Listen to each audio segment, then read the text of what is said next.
साथियों, आपका मेरे YouTube channel MS Rathore mathematics पर हार्दिक स्वागत और अभिनंदन। साथियों, इस लॉकडाउन के चलते तहत मैं आपके लिए कुछ यहाँ पर YouTube क्लासेस लाया हूँ, वो आपके लिए यहाँ पर फ्री रहेगी। तो साथियों, इस क्लास का फ़ायदा उठाते हुए आप अपनी पढ़ाई निरंतर जारी रख सकते हैं। तो मैं बता देता हूँ वो क्लासें कौन सी रहेगी। आपके यहाँ पर एक तो 9th math, 10th math, 11th math और 12th मैथ, ये क्लास रहेगी। ये क्लास मैं कौन सी बुक की कराऊंगा? ये पहले तो अपने राजस्थान में NCERT लगती थी, अब जो चेंज होकर पहले तो आपके यहीं RBSC लगती थी, अब जो चेंज होकर यहाँ पर NCERT हो गई है। तो आपको मैं ये NCERT की बुक कराऊंगा जो राजस्थान में फ़िलहाल लगी है। इसके बाद BSc first year, second year, final. ये BSc first year, second year, final. First year के अंदर मैथ की किताब 6 होती है, सेकेंड ईयर के अंदर भी 6 होती है और फाइनल के अंदर भी 6 होती है। तो मतलब 6 कितनी होंगी? टोटल 18 किताबें होगी आपके पास। ये 18 किताबें, जैसे राजस्थान यूनिवर्सिटी की बात करूँ, जोधपुर यूनिवर्सिटी की बात करूँ, महाराजा गंगा सिंह यूनिवर्सिटी की बात करूँ, तो ये आपस में चेंज होकर लगती रहती है। पहले फर्स्ट ईयर में कौन सी किताबें सेकेंड ईयर वाली लग जाएगी और सेकेंड ईयर में फर्स्ट ईयर वाली लग जाएगी। तो मैं यहाँ पर आपको तो महाराजा गंगा सिंह यूनिवर्सिटी कराऊंगा, MGSU की। समझ में आई? और इसके बाद कंपटीशन मैथ 2 प्रकार की होती है, जो एडवांस और अर्थमेटिक्स। मैं आपको एडवांस और अर्थमेटिक्स मैथ यहाँ पर कंपटीशन की कराऊंगा। तो साथियों, जो 9वीं 10वीं 11वीं 12वीं first year, second year, final plus competition के विद्यार्थी हैं, वो इस चैनल को सब्सक्राइब कर सकते हैं और अपने मित्रों को भी जानकारी दे सकते हैं कि यहाँ पर आपको फ्री क्लासेज मिलेगी। तो साथियों, आज हम अपना पहला चैप्टर, पहली क्लास की शुरुआत करते हैं, जो हम शुरुआत 12th मैथ से करेंगे। 12th मैथ का मैं चैप्टर नंबर 3 स्टार्ट करूँगा। जो NCERT की बुक है उसके अंदर 3 नंबर चैप्टर है अपना मैट्रिक्स। 12th मैथ, जय माँ सरस्वती, यूनिट नंबर 3, जिसे आयु ना कहते हैं, आयु इंग्लिश में मैट्रिक्स। मैं आपको NCERT की बुक करा रहा हूँ। अब ये बोर्ड पैटर्न में 3 नंबर का रहता है, 1 + 2, मतलब 1 नंबर का 1 सवाल और 2 नंबर का 1 सवाल। टोटल कितने नंबर का हो गया? 3 नंबर का हो गया। ये जो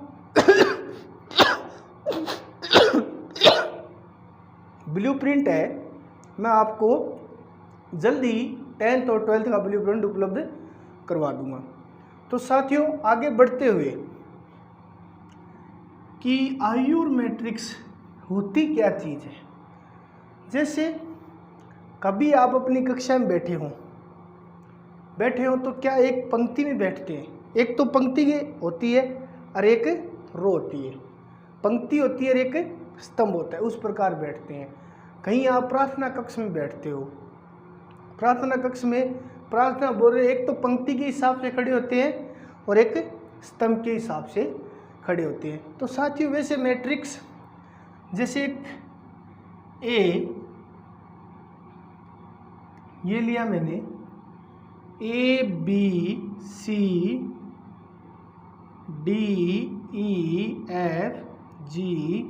HI, मैंने ये मैट्रिक्स ली ABCDEFGHI। ये मैट्रिक्स के क्या है? अवयव हो गए। ABCDEFGHI, ये क्या है? अवयव। मैट्रिक्स के अवयव को हमेशा बड़े ब्रैकेट में रखा जाता है। आई बात समझ में? मैट्रिक्स को हमेशा ABCD कैपिटल अक्षर से दर्शाया जाता है। अब बात रहती है पंक्ति और स्तंभ। देखो, ABCDEF GHI, ये क्या है? पंक्ति है। क्या है? पंक्ति। बात समझ में आ रही है? ठीक है। पंक्ति को इंग्लिश में रो कहते हैं, रो 1, रो 2, रो 3। आई बात समझ में? ठीक है। अब ADG BEH GFI, ये क्या है? स्तंभ। स्तंभ को कहते हैं कॉलम।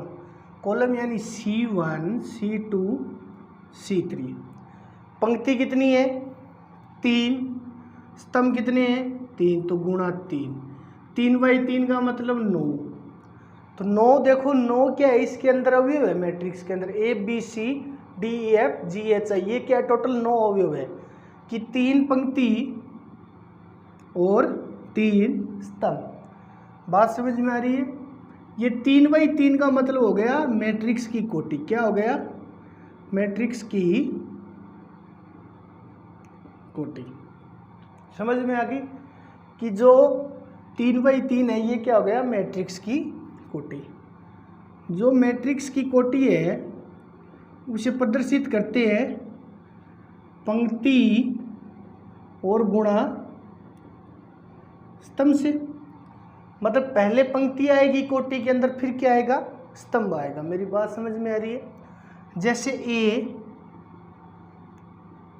2 3 4 5 6 1, यहाँ मैं बात करूँ 1 2, पंक्ति कितनी है? 2। तो पहले पंक्ति 1 2 3, स्तंभ कितने हैं? गुणा 3। 2/3, स्तंभ कितने हैं? 3। तो 2/3 का मतलब 6, एलिमेंट भी 6 गिन लो चाहिए आप। 2/3 क्या है? ये मैट्रिक्स की कोटि है। क्या है? मैट्रिक्स की कोटि। बात आ रही है समझ में? ये क्या है? मैट्रिक्स की कोटि 2/3।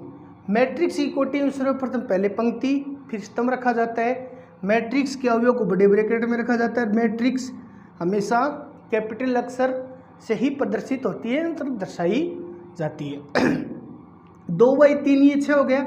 ये 2 गुणा 3 मैट्रिक्स की कोटि है।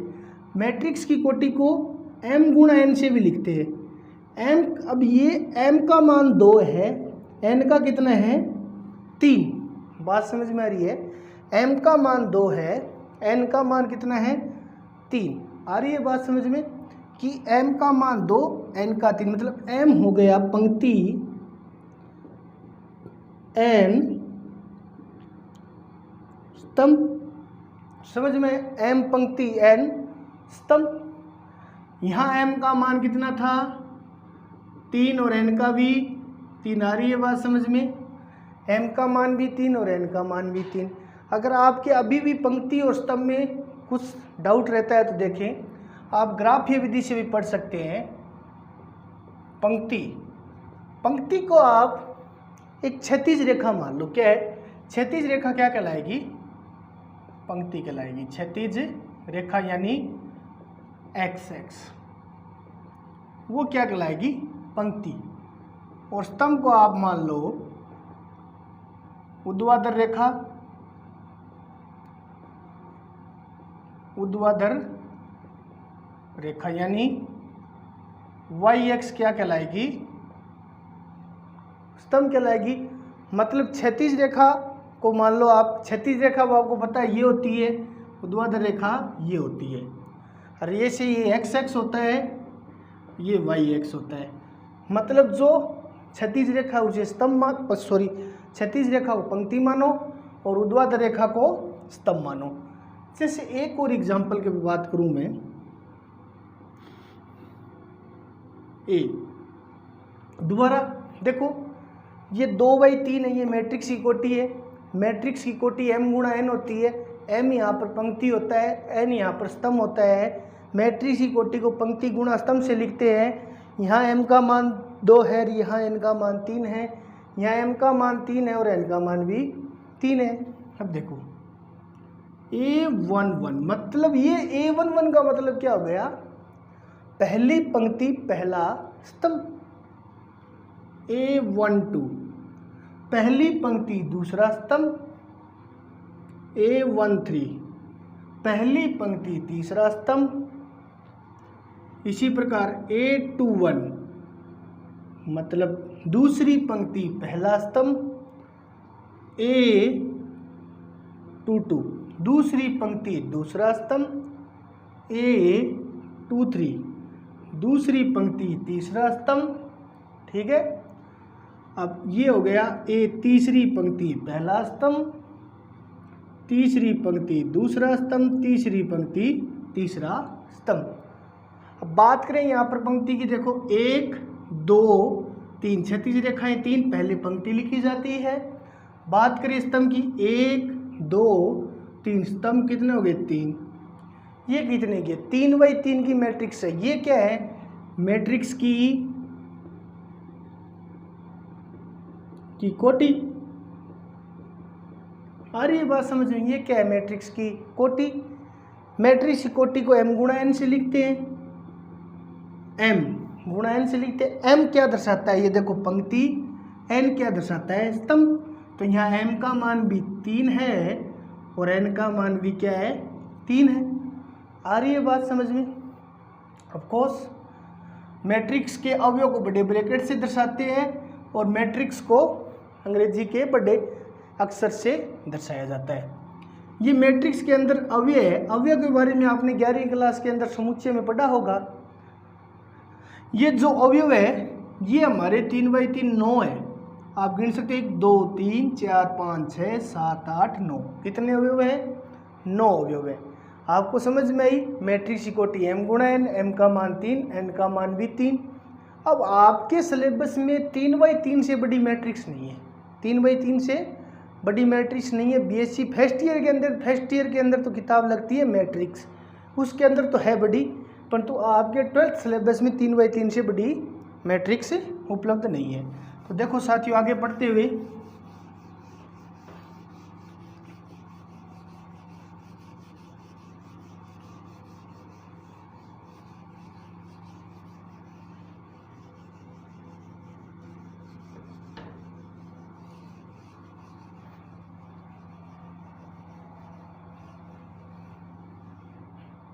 साथियों, मैं मैट्रिक्स के कुछ नोट की बात कर लेता हूँ। मैट्रिक्स, अब मैट्रिक्स की रियलिटी में जो परिभाषा बनी है उससे मतलब हम बात पंक्ति स्तंभ पे कर रहे हैं। क्या कर रहे हैं, पंक्ति स्तंभ पर। अगर पंक्ति 2 है तो 3 स्तंभ हो सकते हैं, वो कोई इस प्रकार से भी कोटि बन सकती है अपनी। अगर स्तंभ 3 है तो पंक्ति भी 3 हो सकती है, स्तंभ 4 है तो पंक्ति भी 3 हो सकती है। इस प्रकार मतलब हो रही क्या है, पंक्ति व स्तंभ, मतलब पंक्ति व स्तंभ की सुव्यवस्थित संरचना को पंक्ति व स्तंभ की सुव्यवस्थित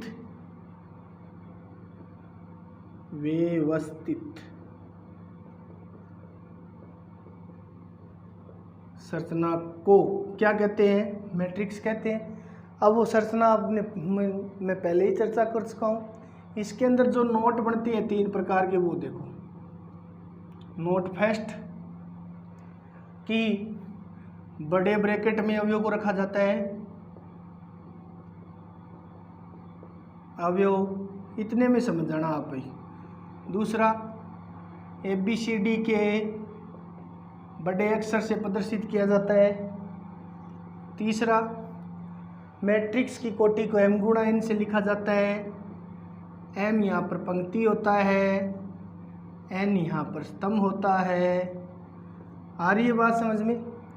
m यहाँ पर पंक्ति होता है, n यहाँ पर स्तंभ होता है।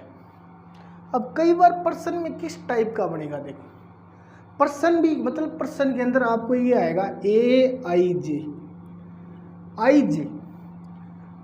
I का तात्पर्य यहाँ पंक्ति है, क्या है, पंक्ति, और J का तात्पर्य यहाँ पर स्तंभ है। I का पंक्ति, J का स्तंभ। प्रश्न करेंगे ना वहाँ काम आएंगे। ये 3.1 के सवाल है, इस पर 1 नंबर का सवाल आने का चांस भी है कि I पंक्ति J स्तंभ। जैसे मैंने एक मैट्रिक्स लिखी AIJ, मैंने लिख दिया m गुणा n, समझ में आ रही है? आई भी पंक्ति, जे भी पंक्ति, एम पंक्ति, एन स्तंभ, मतलब ये एम गुणा एन तो स्तंभ मैट्रिक्स की कोटि बता रहे हैं। अब ये जो रूप है ना ए बराबर आई ए जी एम गुणा एन, ये मैट्रिक्स का संक्षिप्त रूप कहलाता है। क्या कहलाता है? मैट्रिक्स का संक्षिप्त रूप। संक्षिप्त यानी छोटा रूप, मैट्रिक्स का सबसे छोटा रूप क्या कहलाता है? ये कहलाता है। मेरी बात समझ में आ रही होगी आपको कि ए बराबर आई जे एम गुणा एन मैट्रिक्स का संक्षिप्त रूप कहलाता है। मैंने बताया आई पंक्ति जे स्तंभ, ये आप मतलब थोड़ा गौर कर लेना इस चीज़ पर, प्रश्न आएगा इस पर, ठीक है। ए बराबर आई ए जी एम गुणा एन मैट्रिक्स का संक्षिप्त रूप। बात करिए मैट्रिक्स का संक्षिप्त छोटा रूप भी होगा। मैट्रिक्स का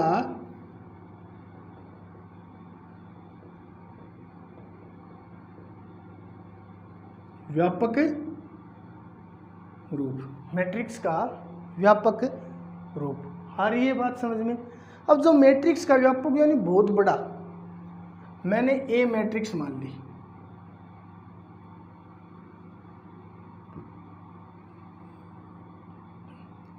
पहली पंक्ति पहला स्तंभ हो गया, पहली पंक्ति दूसरा स्तंभ, पहली पंक्ति तीसरा स्तंभ, पहली पंक्ति चौथा स्तंभ। मान लो आपके पास n स्तंभ हो, क्या हो? n स्तंभ, तो A1n मतलब पहली पंक्ति और nवां स्तंभ। आ रही है बात समझ में? पहली पंक्ति nवां स्तंभ। इसी प्रकार दूसरी पंक्ति पहला स्तंभ, दूसरी पंक्ति दूसरा स्तंभ, दूसरी पंक्ति तीसरा स्तंभ और दूसरी पंक्ति चौथा स्तंभ। मान लो स्तंभ कौन सा आ गया? n, दूसरी पंक्ति nवां स्तंभ। इसी प्रकार पहली पंक्ति तीसरा स्तंभ, तीसरी पंक्ति पहला स्तंभ, तीसरी पंक्ति दूसरा स्तंभ, तीसरी पंक्ति तीसरा स्तंभ, तीसरी पंक्ति चौथा स्तंभ। मान लो तीसरी पंक्ति nवां स्तंभ। इसी प्रकार आपके पास पंक्ति भी क्या हो? m हो, तो mवीं पंक्ति पहला स्तंभ, mवीं पंक्ति दूसरा स्तंभ, mवीं पंक्ति तीसरा स्तंभ, mवीं पंक्ति चौथा, और स्तंभ भी क्या हो आपके पास? n हो, तो ये हो जाएगा mवीं पंक्ति nवां स्तंभ। ये लिख दिया मैंने m गुणा n। ये होगी मैट्रिक्स की कोटि। इस मैट्रिक्स को क्या कहते हैं? व्यापक रूप। मैट्रिक्स का क्या कहते हैं? मैट्रिक्स का व्यापक रूप। जैसे क्वेश्चन पर बात करें, ए मैट्रिक्स में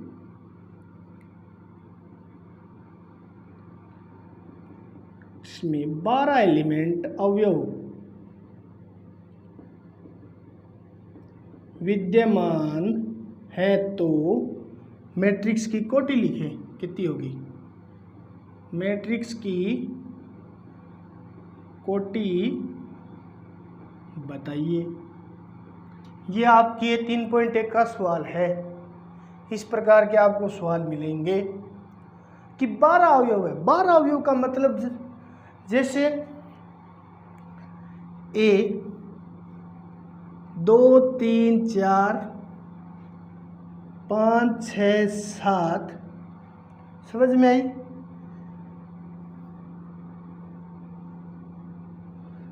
4 5 2, ये 3/3 की बनेगी। 4 2 3, ये देखो आप पंक्ति कितनी? 1 2 3, 3 पंक्ति। स्तंभ 1 2 3 4, 3 चौका 12, मतलब एक स्थिति ये बन रही 3/4 भी कोटि हो सकती है। तो इस प्रकार की कितनी कोटि हो सकती है? देख लो, 1 2 3 4 5 6 7 8 9 10 11 12 एलिमेंट कितने मेरे पास? 12 एलिमेंट की कोटि 3 गुणा 4 भी हो सकती है, तो 4 गुणा 3 भी हो सकती है, मतलब 4 पंक्ति 3 स्तंभ भी हो सकते हैं। आपको बात समझ में आ रही है क्या? इस प्रकार आपके पास 12 अवयव विद्यमान है तो मैट्रिक्स की कोटि बताना है। अगर आपको इस प्रकार से आता है तो आप कर देना, नहीं आता तो देखो एक तरीका और है, 12 का मैंने कर दिया है भाज्य गुणनखंड 2 6, ये तो आता ही होगा आपको 3 3 1 1। अब आप छोड़ दो, आप इस एक को पकड़ लो, एक मतलब एक पंक्ति हुई गुणा। अब देखो 2 2 4 4 3 12, मतलब एक पंक्ति 12 स्तंभ। इस प्रकार भी मैट्रिक्स कोटि हो सकती है, मतलब एक पंक्ति 12 स्तंभ। आप सोचो एक ही पंक्ति 12 स्तंभ कैसे हो सकते हैं। देखो ए 1 2 3 4 5 6 7 8 9 10 11 और 12। देखो क्षैतिज रेखा कितनी मेरे पास, एक, ठीक है। अब ऊर्ध्वाधर रेखा गिनना मेरी 1 2 3 4 5 6 7 8 9 10 11 और 12। ऊर्ध्वाधर रेखा भी कितनी है, 12। एक पंक्ति और 12 स्तंभ का मैट्रिक्स बना नहीं बना, समझ में आ गई। तो इसका जस्ट उल्टा भी तो हो सकता है, 12 पंक्ति और एक स्तंभ, समझ में आ रही है। अब आपने यहाँ पर एक को पकड़ा, इसे आप छोड़ दो। अब आप 3 को पकड़ लो, 2 2 4, 4 का 1 के साथ करेंगे तो 4। पहले किसको पकड़ा, 3 गुणा 4, 3 गुणा 4। आई बात समझ में। तो इस 3 पंक्ति 4 स्तंभ का मैंने ये समझा भी दिया आपको, और इसे उल्टा करेंगे तो 4 3 मतलब 4 पंक्ति 3 स्तंभ भी हो सकते हैं। हो गया, 1 3 का काम हो गया। अब आप क्या करो, 2 को पकड़ लो, 2 को पकड़ लिया मैंने, 2 गुणा 2 3 6, 6 गुणा 1, 2 3 6, 6 गुणा 1। 2 पंक्ति 6 स्तंभ भी हो सकते हैं। अब आप ये पूछोगे 2 पंक्ति और 6 स्तंभ कैसे हो सकते हैं। देखो 2 3 1 2 3 4 5 6 7 8 9 10 11 और 12। पंक्ति क्षैतिज रेखा 2 गुणा, अब देखो ऊर्ध्वाधर 1 2 3 4 5 6 ऐसे हो सकते हैं भाई, 2 गुणा 6। आ रही है बात समझ में। 2 गुणा 6, इसका जस्ट उल्टा 6 गुणा 2। कोई दिक्कत, कोई प्रॉब्लम। तो 6 पंक्ति 2 स्तंभ। अब इस 2 को पकड़ोगे तो सेम ही रहेगा ना। तो ये क्या होगी, 12 अवयवों की कोटि इस प्रकार से हो सकती है मैट्रिक्स की। तो अगर आपको ये तरीका नहीं समझ में है तो आपको ये तो याद होगा कि 3 गुणा 4 12 होती है, तो इसका उल्टा कर दो 4 3। आ रही है समझ में। अब ये होगा 2 गुणा 6 हो गया, 6 गुणा 2 हो गया, ये होते हैं 12, और 1 गुणा 12 होता है, और 12 गुणा 1 ये 6 और ये भी 6। आप किसी प्रकार से कर सकते हैं, मैंने आपको तरीका बता दिया है, ठीक है। आ रही होगी बात समझ में। देखो तो फिर आगे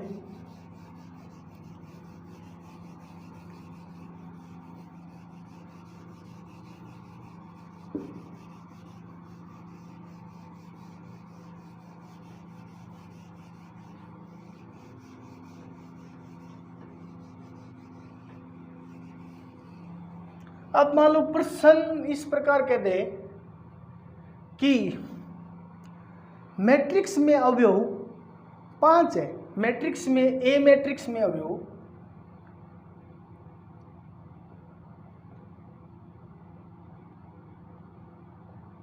5 है।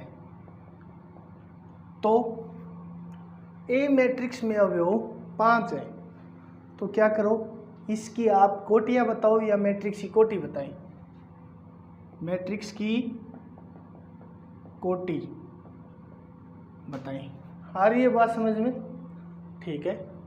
ए मैट्रिक्स के अवयव 5 है तो मैट्रिक्स कोटि, अब मैंने बताया 5 का आप अभाज्य गुण कर दो, एक रेख, इससे ज़्यादा नहीं होगा 5 के। तो मतलब एक पंक्ति 5 स्तंभ या 5 पंक्ति 1 स्तंभ, यही हो सकता है। आ रही है बात समझ में, कोई दिक्कत। अब मान लो इस प्रश्न है आपके 3.1 में, ए मैट्रिक्स में अवयव कितने हैं, 6। कितने हैं, 6। तो अब 6 अवयव है तो मैट्रिक्स की कोटि बतानी है। 6 अवयव, आप अगर 6 का भाज्य गुणनखंड करिए 2 3 1 रेख, यही बनेगा। मैंने 1 पकड़ लिया, 2 तिया 6, तो इसका उल्टा 6 गुणा 1। आ रही बात समझ? 1 पंक्ति 6 स्तंभ, 6 पंक्ति 1 स्तंभ।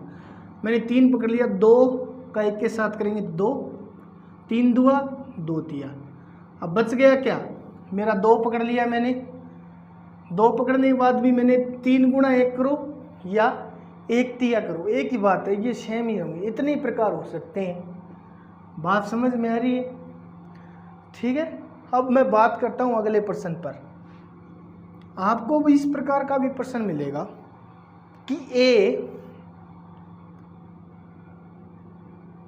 2x2 की मैट्रिक्स है और एक नियम दिया मिलेगा aij i plus J. A 2x2 की मैट्रिक्स है, aij i प्लस जे है, तो ए मैट्रिक्स याद करें, ज्ञात करें। आ रही है बात समझ में? ए मैट्रिक्स ज्ञात करें। अब पहले तो आपको 2x2 की मैट्रिक्स बनानी आनी चाहिए। क्या आनी चाहिए? 2x2 की मैट्रिक्स बनानी आनी चाहिए। पहली पंक्ति पहला स्तंभ, पहली पंक्ति दूसरा स्तंभ, दूसरी पंक्ति पहला स्तंभ, दूसरी पंक्ति तीसरा स्तंभ। आ रही है बात समझ में? कोई दिक्कत? ठीक है। 2 ही पंक्ति है, 2 ही स्तंभ है, 2x2 की मैट्रिक्स तैयार है। अब वो जो नियम है वो लिखो, aij i प्लस जे। आ रही है बात समझ में? मैंने पहले ही कहा था i डिफेंड करेगा पंक्ति को, जे डिफेंड करेगा स्तंभ को। ठीक है। अब मैं a11 लेता हूँ, a11 मतलब पहली पंक्ति पहला स्तंभ। मैंने लिया पहली पंक्ति पहला स्तंभ, तो यहाँ i का मान भी 1 है, j का मान भी 1 है, तो 1 प्लस 1 कितने हो गए? 2। अब मैंने लिया a12 पहली पंक्ति दूसरा स्तंभ। पंक्ति मतलब पहले i है ना, पहले i है, aij, तो i का मान 1 है, j का मान कितना हो गया? 2। मतलब i पंक्ति को प्रदर्शित कर रहा है, j स्तंभ को। 1 प्लस 2 यानी 3। आई बात समझ में? a21 अब हो गई दूसरी पंक्ति पहला स्तंभ, मतलब पंक्ति कितनी? 2 स्तंभ 1, तो i का मान 2, j का मान 1, 2 प्लस 1 यानी 3, 2 2 2 822 मतलब दूसरी पंक्ति दूसरा स्तंभ, मतलब i का मान भी 2 और j का मान भी 2, तो 2 प्लस 2 कितने हो गए? 4। आ रही है बात समझ में आपको? ठीक है। अब हमारे पास जो ए मैट्रिक्स बनी है वो देखो, a11 का मान 2, a12 का 3, ये भी 3 और ये भी 4। ये आपकी 2x2 की मैट्रिक्स क्या है? पूर्ण रूप से तैयार है। आ रही है बात समझ में? ठीक है। आप इस प्रकार से और भी प्रश्न हो सकते हैं आपका कि मान लीजिए यही आपके पास नियम रहे और ये 2x3 की मैट्रिक्स कह दे। क्या कह दे? 2x3 की मैट्रिक्स कह दे। ये 2x3 की मैट्रिक्स है। नियम आप चेंज हो सकता है, कोई सा भी मैट्रिक्स है। ठीक है। 2x3 की मैट्रिक्स है aij 2i प्लस जे, ये ले लो। तो ए मैट्रिक्स ज्ञात करें। मैं प्रश्न पूरा नहीं लिख रहा हूँ, थोड़ा शॉर्टकट में लिख रहा हूँ, समझ में आते। अब ए 2x3 की मैट्रिक्स है, कितने की है? 2x3 की मैट्रिक्स है, तो aij 2i प्लस जे को याद करें। अब मैंने कहा पहले पोत आपको ये मैट्रिक्स बनानी आनी चाहिए 2x3 की। ए मतलब पंक्ति 2 होनी चाहिए, स्तंभ कितने होनी चाहिए? 3। मतलब पहले जो चीज़ आएगी वो पंक्ति होगी, गुणा में बाद में जो चीज़ आएगी स्तंभ होगी। मैंने पहले भी बता दिया था। a11 एक पंक्ति दूसरा स्तंभ, एक पंक्ति तीसरा स्तंभ, दूसरी पंक्ति पहला स्तंभ, दूसरी पंक्ति दूसरा स्तंभ, दूसरी पंक्ति तीसरा स्तंभ, 2x3। तो वही 3 की मैट्रिक्स तैयार है, 2 पंक्ति 3 स्तंभ तैयार। देखो 1 2 क्षैतिज रेखा 2 स्तंभ 1 2 3 स्तंभ यानी ऊर्ध्वाधर रेखा 3। तो अब नियम है आपके पास ये। अब मैंने आपको पहले ही कहा था कि आई पंक्ति को प्रदर्शित करेगा, जे स्तंभ को प्रदर्शित करेगा। अब मैंने लिखा A11। I11 का मतलब आई 1 है, जे भी 1 है। 2 1 प्लस 1, 2 का 1 के साथ गुणा करेंगे 1, फिर 1 जोड़ेंगे 3। A12 मतलब आई का मान 1 है, जे का मान 2 है। समझ में आ रही है? 2 गुणा 1 प्लस 2, ये हो जाएंगे 4। A13 अब आई का मान 1 है, 3 का जे का मान 3 है। आई का मान 1 है, जे का मान 3 है। समझ में आ रही? 2 1 प्लस 3, ये हो गए 5। जैसे A21 दूसरी पंक्ति पहला स्तंभ, पंक्ति 2 हो गई जो आई को दर्शाता है। आई यानी 2 हो गया। स्तंभ 1 है जो जे को दर्शाता है, जे का मान यानी 1 हो गया। तो रखो 2 गुणा 2 प्लस 1, 4 और 1 5। A22 मतलब आई का मान 2 है, जे का मान 2, तो ये हो गया 6।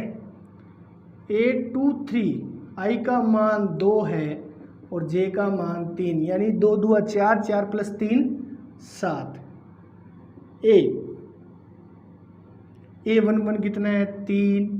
A12 4, A13 5, ये A21 5, A22 6 और A23 7। ये 2/3 की मैट्रिक्स हो गई तैयार। क्या हो गई? मैट्रिक्स तैयार। अरे ऐसे प्रश्न है आपके 3.1 में, आप करना।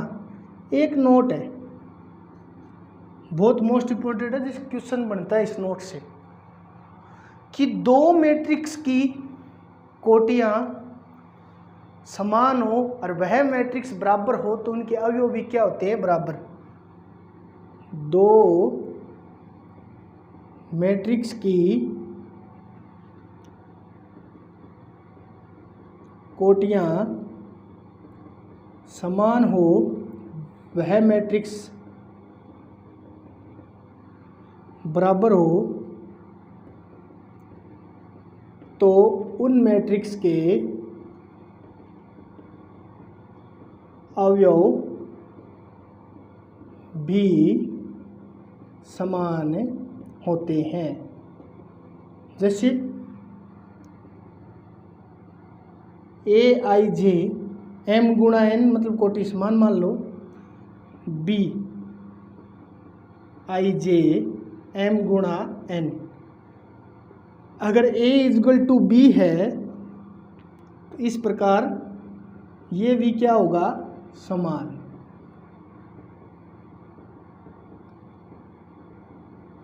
समझ में आई? आपको तो सिर्फ ये नोट पर फोकस करना है। नोट समझ में आ गया तो अब जैसे एग्जाम्पल देख लीजिए, एग्जाम्पल से ज़्यादा चीज़ क्लियर होती है।